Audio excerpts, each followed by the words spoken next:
How to add music to Messenger History from Android phone. So let's see in this video. Before moving forward, make sure to like this video and subscribe our channel. So let's begin. So for that, first of all, you have to open up your Facebook and make sure you are logged in with your account.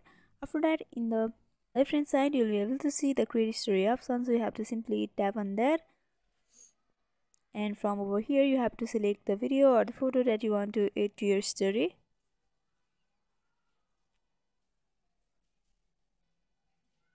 After selecting that, you can see in the lower section there is a suggestion for music, but if you don't like the music suggested over here, then you can tap on the stickers option, which is in the right hand side in the upper section,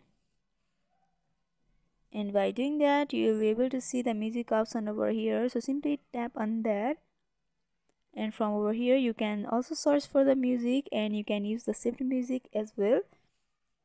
You can select the music from over here and you can put it in your story, and by doing that you'll be able to add music to Messenger story from your Android phone easily. So hope this video was helpful. Don't forget to like, comment, share and subscribe our channel for more videos like this. Thanks for watching.